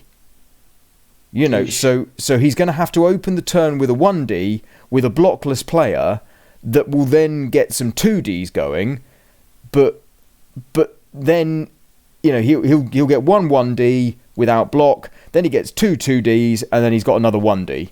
Kind of situation. That's what we're dealing with, and he needs to be doing that. And I just go, well, I'm just going to do this every turn because I have to just slow him down somehow. So the first turn I do it, he pushes me away. Maybe one player gets powed but doesn't break armor, and my dodge comes into play here. He doesn't have the tackle. Great. So I base up again. Same thing happens again, and it's on the third turn that I do this that the 1 in 81 occurs. Yeah. With the blockless player versus my blodger. Boom, big un's on the floor. Boom, his ball carrier's hit. Boom, ball's free, and I've picked it up. And then I think this was probably about now. I think this is now his turn 6. I think is the turn it goes wrong. I've picked the ball up and have got it in hand on turn 6, and I'm looking at seeing if I can get a 2-0 or if I can at least punt the ball downfield on turn 7. He then manages to pile in pressure. We're both doing a lot of thinking. It's a lot of there's a lot of chain pushes. There's a lot of if I can just get that 1D, then I can get the 2D there, and then I get a 1D on the ball kind of thing. There's a lot of thinking like that going on, which is really good fun. And he piles everyone in. And then my turn 7, I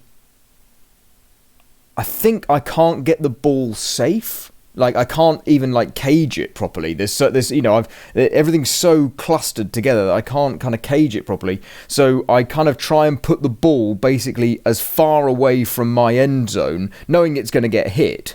But basically, I've put it as far away from my end zone, 2 squares out from the sideline, so that hopefully the ball will scatter badly for him, but can't scatter off the pitch and then back into a favourable position. And by some miracle, that is indeed what happens. He does go for the sack. He does 1D pow me. 1D pows the blodger. But the ball scatters into a bad square, and he just doesn't have the resources. He doesn't have the players to do it, and he can't get the score. So I hold out for a 1-0, and at the end of the game, I shook his hand. And I said that was just a fantastic game, and we had a great chat about it. And I complimented him on his turn 1 Apo, and he then told me how long he'd been playing Blood Bowl for. He'd been playing for 6 months, and wow, yeah, and the thought flashed through my mind that if he's picked up that much good tactics in 6 months, let's give some leniency. It may have been slightly longer than 6 months. He may have only been, he may have picked it up a year or two ago and only been playing seriously for 6 months. But the point still stands that he outplayed. Like, I would have said he'd been playing for several years, at a high level. So yeah, definitely a name that I would want to watch out for, because I think if he can continue like that, and if the Malta Blood Bowl scene have that kind of mentality, I think Malta are going to be hopefully a force to be reckoned with in future years. Yeah, hopefully they keep going, don't they? And I'm sure having the EuroBowl there has added some impetus to the Blood Bowl on the island. Yeah, definitely. Yeah. I can't remember whether we win that round or draw that round, or whether we win or draw the final round. It's something that happens there. I think ultimately we end up as 1-1-4. So we either win or draw that round, or win or draw the next round as a team. But I can't remember. But yeah, for me, the most enjoyable game of the weekend. An absolute pleasure the whole way through. Yeah. Well done. Thank you. What have I got then? We've got one of the Squad Chaos teams, and I am playing Granota. Oh, lovely Granota. And he is got High Elves. Yes. Oh, tough matchup. I can't remember if he's just got he's got a fouling piece, and I can't remember if he'd even almost stacked Sneaky Git and Dirty Player on the same play. He wouldn't have done that, would he? But he's got a fouling piece anyway, and he's probably got Sneaky Git, shall we say. There's also a bit of chat beforehand, because I look up his roster, and then he sits down and he starts telling me what his roster is, and there's a discrepancy. Oh dear. Between what he's been playing and what is written on the the EuroBowl website, because obviously everyone had to pre-submit, didn't they? Yeah. Rosters. Oh gosh. And look, it's not a serious thing actually, because when we look at it, he's just missed a skill off, and what he's been playing was the right number of skills for High Elves, and the roster he'd submitted was missing a skill. Yeah. So okay. I was like, right, okay, well that's fine. The discrepancy isn't an additional skill that he shouldn't have been using. The roster submitted has just missed off a skill. So okay. Yeah. Left kick, maybe, has he? I can't think. Yeah. I mean, he spends a lot of the first half. I mean, I'm driving. Spends a lot of the first half sort of trying to just blitz the back of my cage, which is, I'm happy with, because it's just giving me free 2 dice blocks on his blitzers. Yep. Which does eventually result in one disappearing. I think at some point I managed to get hold of the fouling piece as well, and that goes, or does it get sent off? Nice. Yeah, good to get rid of the damage output, especially on an elf team. Having some damage output is scary. Yeah. At some point, I should have probably not played Blitz the Blitzer, and I probably should have just dodged my skink, because there's holes all over his defence, and for the first 5 or 6 turns, I could quite easily have progressed to and probably flipped him. But I'm content to play Blitz the Blitzer. Probably lulled into a slightly false sense of security. By turn 7, it's pretty obvious that I'm not going to break through, but that's fine. We're playing Lizards. He's got his defence together by that point. He's got everyone back round. He's in his ranks. So on turn 8, I am left with, just the skink dodge through, 3+3+3+ to score. And I have, obviously, the dodge skill and 2 rerolls in hand. Nice, nice. You can go to Samba or somewhere and work out what that is. But, it's a reason. What is it, about 70% or 80% chance of scoring a touchdown? So, it could have been worse. Obviously I failed the first 3 plus, 1 in 9 it, so it's 0-0 at half time. He then has the ball. His players up as well. I'm just like in the Dark Elf game. I'm playing elves 2 Saurus down again. Rough. We play a bit of a shadow game. He's trying to stop me getting the Crocs on the ball. Eventually, he sort of just panics and just potatoes his ball carrier. And I knock it over. Ball doesn't scatter to a great square for me. He manages to collect it. There's a jump in there and a dodge, and he hands it off and potatoes is a different ball carrier. I get dice on that, but can't knock it over. And so he scores to be 1-0 up. Okay. I'm like, okay, well, here we go again. But it's fine because I've got 3 turns, and I think I've caught up on the damage now, or I'm perhaps slightly ahead on the damage. And but again, I can't pick the ball up, and in the end, he runs through with the catcher and picks it up. And at this point on his turn 8, the game is won.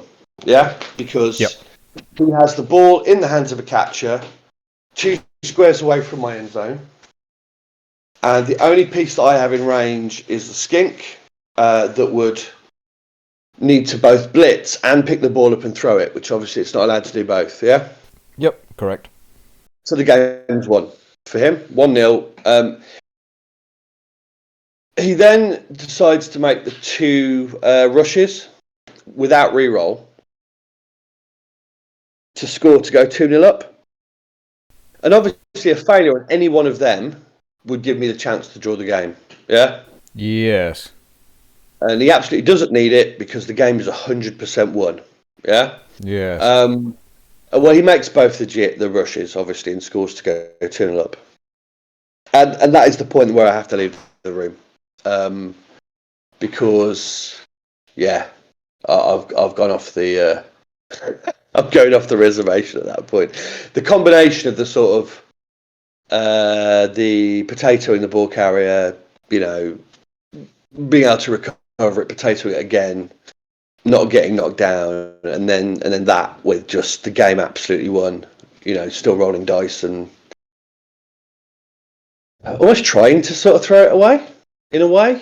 At that point, I was just like, right, what am I doing here? I paid hundreds of pounds to travel all this way, and this kind of stuff is happening. That's the kind of thing that's going through my head at that point. As it was, Speeding Bullet has obviously drawn 1-1 and has no players left. I think Doug has got a win, and I think Spleggy got a win. Doug played Hef's Dwarfs, I think. This was the end of run with Dwarfs, which obviously what he really didn't need to play on game 5 was Tomb Kings, Pact with Guard. It's awful, isn't it? Yes. So we've won the round. Yeah.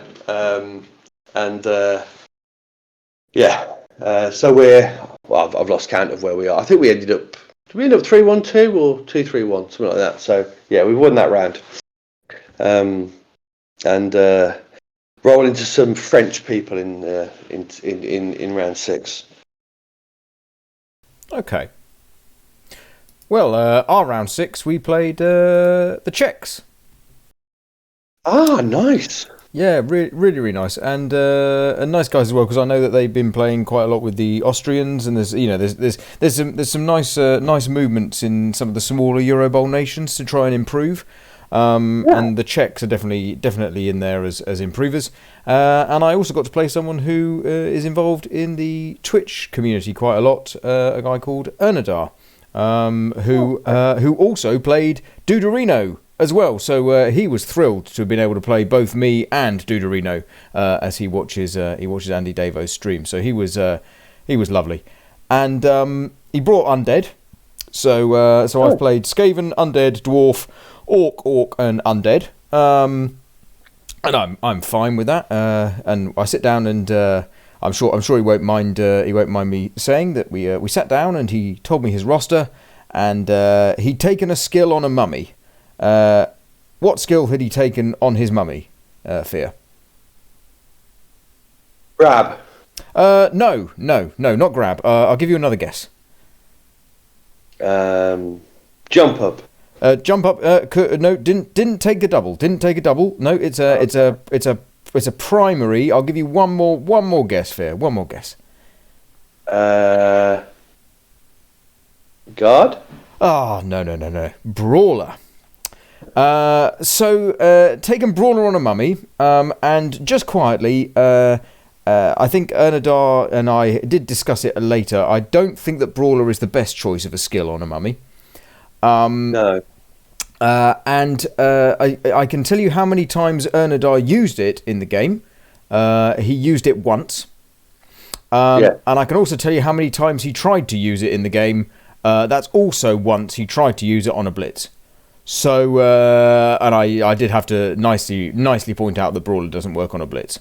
So I don't feel that Brawler is a skill for the skill, because I mean Amazon's just going to dodge away all the time anyway. So. Yeah, exactly. You know, if and if you're tagging me up anyway, or if I'm tagging you, then you know, Brawler might be okay, but yeah, POW hunting on Amazons is bad enough. I don't think Brawler's going to make the difference. I think a guard is a lot better if you are wanting to take a skill on a mummy.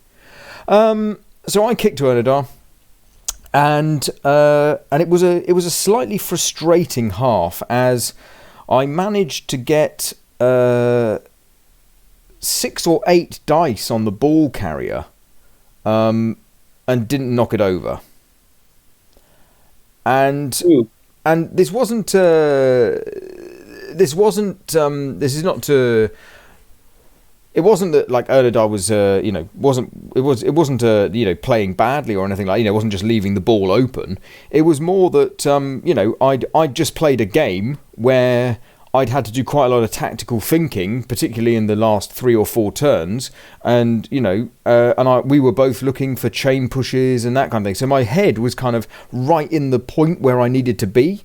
So I was looking for chain pushes. I was looking for, if I do that and then that, if I make a 3+ there, okay, that will open up that. I was right in that correct frame of mind. So I was kind of engineering these hits on the ball that then weren't going anywhere, which was very sad.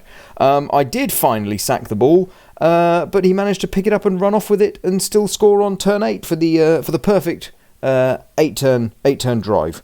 So you love that. Yeah, you love it when that happens. Yeah, it's great. So that was fine. That was fine. I was down a couple of players. Even with that deep bench, Amazons do sometimes they do explode. I think it's one of the reasons why I like the 14-player roster is that even though KOs don't come back, well, okay, there's another one off the bench, fine. It wasn't necessarily injuries were high; it's more just removals in general. I think it's 11 versus 10 when we start my drive, and I just can't break through. I'm just not getting. I'm not having a lucky turn. I'm not having a turn where there's the stun, base up that guy, run through, push forward a bit. I'm just not getting the turns like that, and so on about, I think it's about turn 6, I look at where I am on the board, and I look at where he is on the board, and I go, okay, I'm going to have to leave a potential hit on the thrower, requiring, dice rolls to get there, of course. Like, I'm not just leaving the ball wide open, but I'm going to have to kind of leave a hit on the ball to stand a chance at making the pass into handoff play, basically. Just because I'm not getting any ground, and I kind of need to leave the teaser to pull him out of position to give me a way through, to then stand a chance at getting a draw out of this game. And unfortunately, the ball gets sacked on the 1D blitz, and all the rolls happen. That's fine. The ball gets sacked on the 1D, and then some more rolls occur, and there's a couple of tackle zones on the ball. And I'm kind of then juggling that, making sure I've got players in range, whilst trying to not lose 2-0 and still stand a chance. I pick the ball up, turn 7, second half, get sacked, and he picks the ball up, and then even though I've got the chance on turn 8 of my drive, I just can't knock the ball over. So yeah, that's that done, and he dodges out and gets the 2-0, and it's I thoroughly enjoyed playing versus Enidar, and the game was still still a good game, and it's nice to be able to talk about it now. I've had time to breathe after it, but in the moment it wasn't the most enjoyable game. It's still nowhere near as bad as it sounds like some of yours have been, but it's just one of those ones where you've got 6 to 8 dice, whatever it was, on the ball carrier, and not knocked it over. You've then not been able to break through on your drive, and it just didn't. Yeah, it just was one of those ones that didn't quite work out. So I ended EuroBowl on 3-0-3. Well, not a bad first effort, No, not bad at all. Not bad at all, and not a bad final outing for the old rules Amazons. So that was nice. Probably more than anyone expects of a debutant at any point, as well. And particularly when the team hasn't necessarily had obviously the weekend they would have wanted across the board. To go 3-1-3 is pretty good, mate. And and I think I was I'm pleased with that. I think 6 points I got, and I finished fourth board for the tournament. So not bad. Is what it is. Mate. Yeah, thank you. Yeah. So how was your final game? We played. Azez, Team Azez from France, who's kind of best known or most immediately recognisable player that I saw was a chap called Silkoon, who I think has played for Team France, and who plays. We played in I think TSD or Super League or these kind of things, and I was playing a chap called Wozol, Wozol. And Necro again. So yeah, I did both days playing Necro, and it's interesting. This game went, sort of similar to what we talked about with the other one, where stuff gets knocked down. It can't do anything other than stand up, really. At which point it gets knocked down again, and eventually some zombies leave the field. And then I remember when you had your TSD run, you said with Necro, you said that you're always sort of playing for that one turn where you can just kind of push all the guard, sidestep, stand firm stuff in, and just go, right, you stuffed. Yep. Yeah. Yep. Love it. And so I'm kind of waiting for that because it's kind of going to be all he's got left, and he does it. You could probably debate, was it the right turn? I think he had a couple of players stunned. A couple of zombies stunned, so maybe could have waited a turn. Maybe, I don't know. I've not played enough Necro really to have a strong opinion on it. But I'm able to escape easily enough and sort of roll around to my right hand side, and I've got sort of 2 Saurus, the Crocs, and 3 Skinks facing off against. Ultimately he gets a Wolf and a couple of the Blitzers. What are they called? Whites, and a couple of the Whites. No, Wraiths. A couple of the Wraiths back, maybe a Ghoul, and I'm sort of looking at it, and it's slightly awkward because of the proximity to the sideline, and I'm aware that if he wants to, he can probably commit a couple of players and surf one of my Sauruses that is kind of a lead cage corner. Okay. And if he does that, he abandons the defence, right? Because everything else is running past and I'm flipping him. we're scoring. But it's going to mean possibly scoring on sort of turn 5, maybe 6, something like that, which just feels a tiny bit early. And given that I feel like I'm in a strong position with him having had a couple of players leave the pitch, I don't really want to do that. The only way to prevent that really is to stand sort of the one Saurus kind of diagonally in front of the other one, so that there's no square to blitz surf him from. That means that my Crocs probably really needs to just push the zombie off that's marking it. Oh, no. Yeah, so that's obviously a 1 in 9. And he's in on the cage, Skink goes down. I've got a route to score, but I need to be able to move one of his wraiths. It's as good as if I can get a hit on one of them. It doesn't even matter with the sidestep because they can't move to the squares that are important. They're kind of stood in the squares that are important, if you get me. Yeah. And I fail the foul appearances, and he picks the ball up and runs off with it. I think he possibly, remembering the position, I think he possibly makes a slight error because I think all I can get back is like one skink, and he doesn't need to really bother with it. He can just run around it with the goal because it's not even really in the way, But he decides to cut the corner off, and then he 1 in 9's the dodge. So we're 0-0 at half time.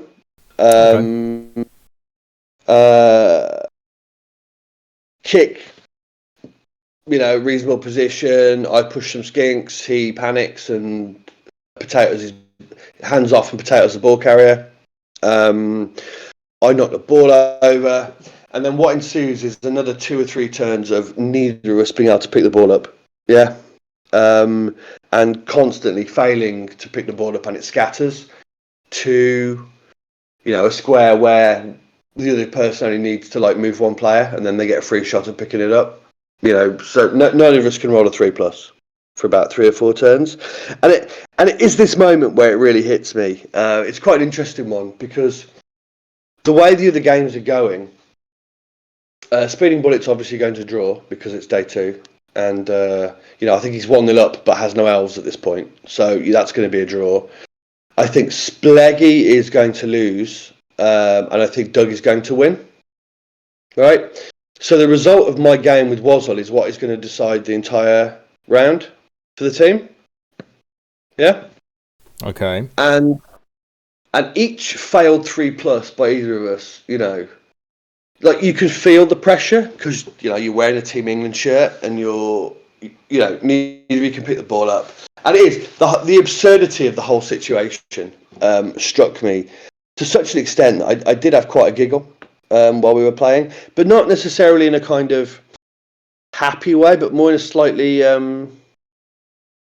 hysterical kind of way, the absurdity of it just started. I was laughing. There was an entire turn where I was just giggling to myself, about the stupidity of 2 grown men sat in, paying hundreds of pounds to go to Malta, and to feel under such pressure, because he clearly felt under pressure as well, to just roll a 3 on a time. The insanity of it was just, But anyway, eventually he rolls a 3 and he scores. Yeah. I've got 3 turns to score back. I mean, this is just repetitive, right? I've got 3 turns to score back. I am a couple of players up. I knock everything over. That means that when he stands that stuff up, he almost has to discount it from his defence because I can knock it all over again, which means he ends up kind of double banking, with what he's got left. And it's obviously just too narrow. And so what I've effectively been able to do is just kind of run some stuff fairly central and then just pick a side and run off. And it's easy. There's nothing he can do really to stop me. So we get a 1-1 draw. And then we draw that round. And I think that's 2-3-1, I think.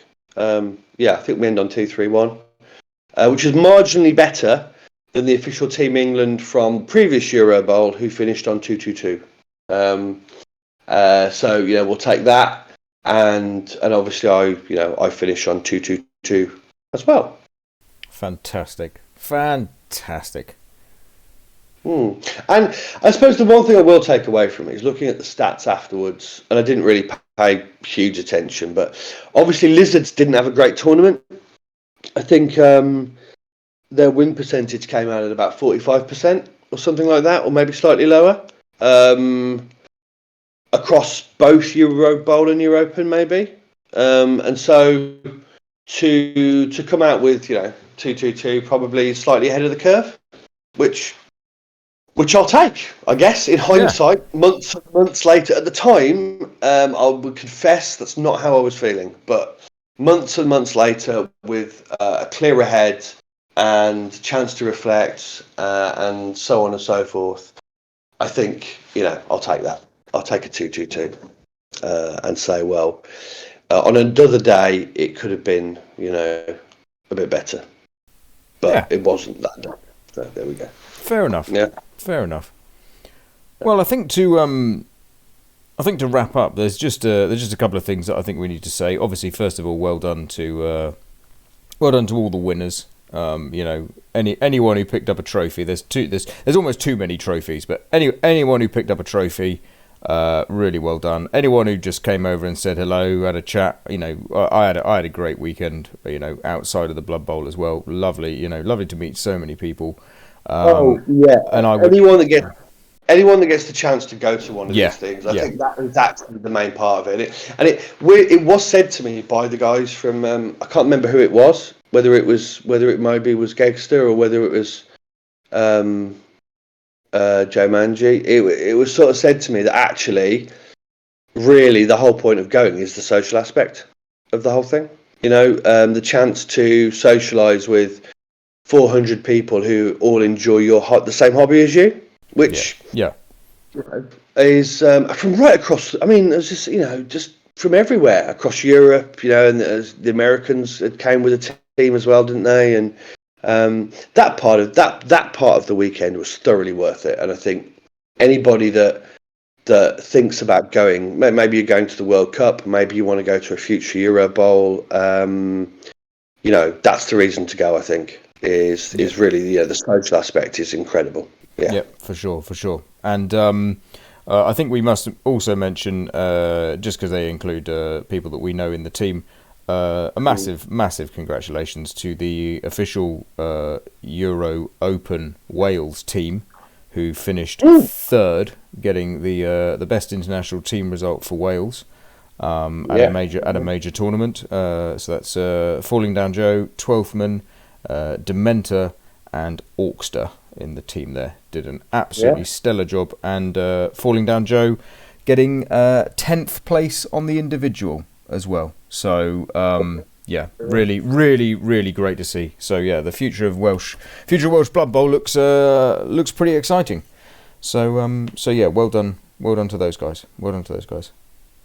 Yeah, and I think Team Water Bowl came second. Yeah, Team Water Bowl came second. Yeah, no. So and one of the teams that we I think picked or mentioned, Team Corkapau from France, were the overall winners of that one. Yes, indeed. With an incredibly strong team of star French players.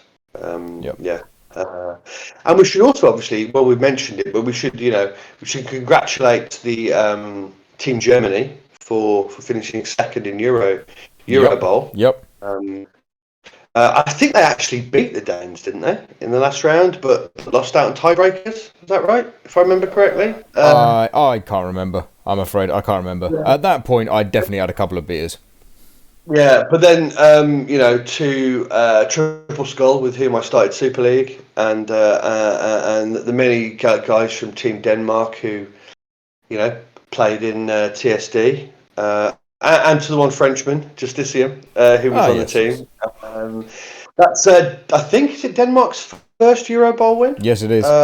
Yep. And some people would say a long time coming, because they've consistently been one of the higher performing nations. And again, I mean, the thing that stood out for me there is when they came off the stage, put in context, England had won 6 in a row, was it, or 5 in a row, or something like that. and had just had their worst ever EuroBowl weekend, I think, finishing 11th, I think. And still, those guys all made a beeline for the Danes when they came off the stage with their trophies and, shook their hands and congratulated them. And I think felt genuine joy for the Danes in getting that first win. And I just thought that was brilliant because, they'd all have been disappointed. Just incredible from them as well. But it's the whole atmosphere of the thing, right? That's what the whole thing is like, atmosphere-wise. Indeed. Yeah. And to final words then, Fear. I know what mine is, but what was your favourite moment of the whole weekend, Blood Bowl or otherwise? What was your favourite moment? A hard question. Do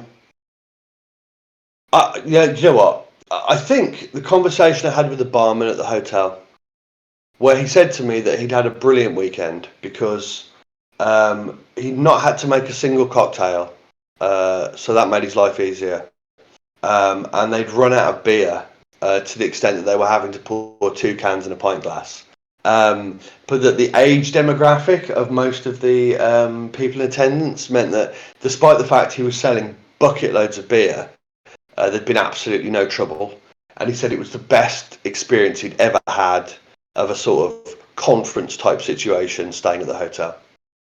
So a big well done to everyone from the Blood Bowl community for making that particular gentleman's weekend. That's brilliant. Well, my one, you know it already because you saw me walking around with a whacking great grin on my face. God, there we go. Yeah. I now have one of Spartaco's Team Italy shirts, and Spartaco has one of my Team Wales shirts. So I'm still happy about it. It's my day 2 shirt forever. So if you see me at NAF Champs is the next one where I'll be at, 100% guarantee that on day 2 I will be wearing my Spartaco Team Italy shirt. We should mention here, right, that obviously you and Spartaco played a few times online. And, we have. He was the person whose shirt you most wanted to get. But there also was a practical situation here. There was in the fact that every other person in that room... Your shirt. You're the only person small enough to fit in his shirt, right? Yeah? Exactly. I went up to him and I said, "Hi, do you want to swap shirts?" And his face lit up. And it was an instant yes. Because in the absolute nicest way, the general Blood Bowl demographic is definitely a large or sometimes extra large, sometimes extra large, and there were definitely a few triple XLs around at that tournament, and they don't tend to be UK medium to small very often. So yeah.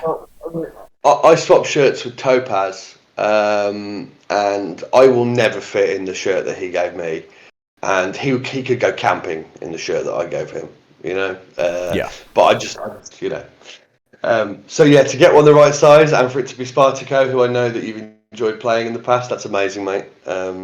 That's a keepsake forever, right? Oh yeah. That's one to keep forever. Yeah. So there we go. Well, that I feel that's been a great episode. We've managed to keep it to just under 2 hours long. So we did say we would condense it down, and for us, 2 hours is condensed.